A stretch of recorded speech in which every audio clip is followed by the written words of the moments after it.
Assalamualaikum warahmatullahi wabarakatuh. Perkenalkan, nama saya Serly Simamora.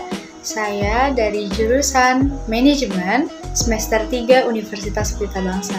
Video ini sengaja dibuat guna memenuhi tugas ujian akhir semester mata kuliah Manajemen Sumber Daya Manusia.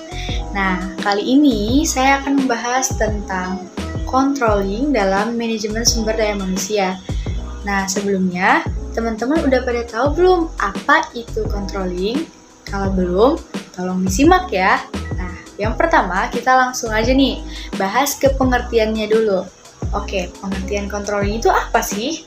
Nah, jadi pengertian controlling adalah suatu usaha sistematik untuk menetapkan standar pelaksanaan dengan tujuan-tujuan perencanaan, merancang sistem informasi umpan balik, membandingkan kegiatan nyata dengan standar yang ditetapkan sebelumnya, menentukan dan mengukur penyimpangan-penyimpangan, dan melakukan koreksi bila diperlukan. Jadi, pengertian controlling itu sendiri adalah sebenarnya suatu kegiatan pengawasan yang dilakukan oleh seseorang atau orang tertentu. Nah, agar tercapainya tujuan-tujuan perusahaan dengan cara paling efektif dan efisien. Nah, itu pengertian dari controlling. Nah, kalau ada kegiatan, pasti akan ada tujuannya dong. Nah, apa sih tujuan dari controlling itu?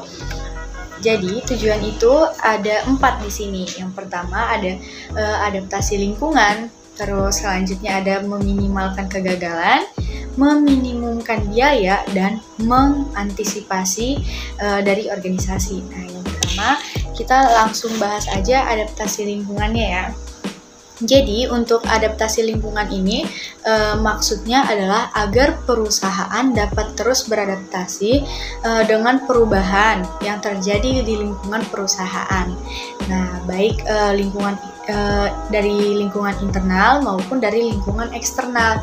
Dan dengan demikian, fungsi pengawasan tidak saja hanya dilakukan untuk memastikan agar kegiatan perusahaan berjalan sebagaimana rencana yang telah ditetapkan.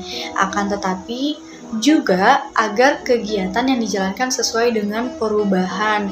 Nah, karena sangat memungkinkan suatu saat perusahaan akan mengganti rencananya karena untuk menyesuaikan kebutuhan lingkungannya.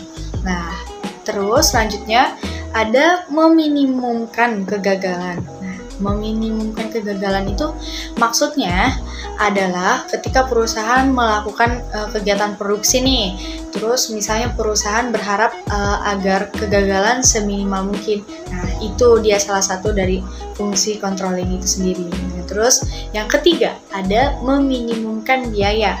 Nah, ini juga maksudnya adalah ketika perusahaan nih berharap tidak mengalami kegagalan. Nah, ataupun ketika perusahaan mengalami kegagalan, maka akan ada pemborosan yang tidak memberikan keuntungan perusahaan.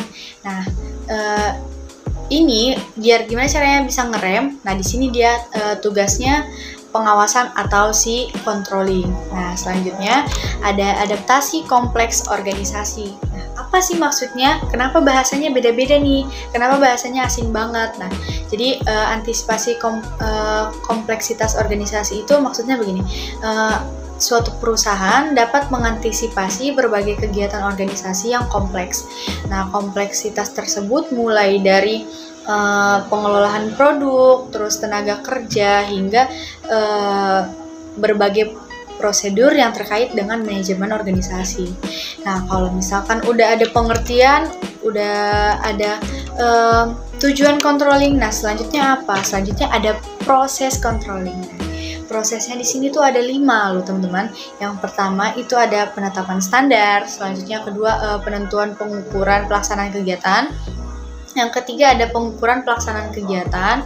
Yang keempat itu ada perbandingan pelaksanaan dengan standar analisa penyimpangan. Terus yang kelima ada pengambilan tindakan koreksi bila diperlukan. Nah, terus controlling itu ada berapa macam sih? Untuk macam-macam controlling atau pengawasan itu ada 4.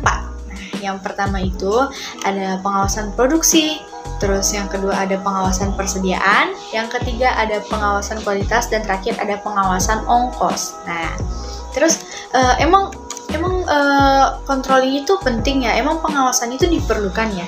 Nah, saya akan kasih tahu pentingnya pengawasan. Pentingnya pengawasan itu ada 3 di sini. Yang pertama, perubahan yang selalu terjadi baik di luar maupun di dalam organisasi. Terus selanjutnya ada kompleksan organisasi memerlukan pengawasan formal karena adanya desentralisasi pengawasan. Dan selanjutnya, kesalahan-kesalahan atau penyimpangan yang dilakukan anggota organisasi memerlukan pengawasan dan pembenahan.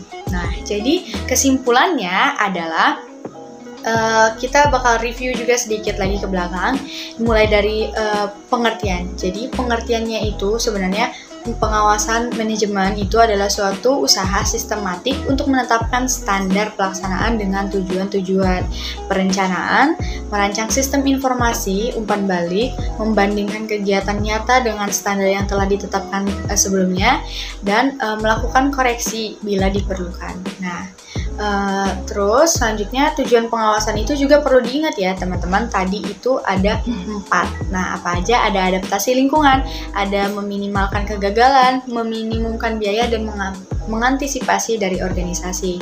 Nah, sekian materi mengenai controlling hari ini. Semoga bermanfaat dan dapat membantu rekan-rekan semua. Kurang lebihnya mohon dimaafkan, dan apabila ada koreksi boleh ditambahkan di kolom komentar. Terima kasih.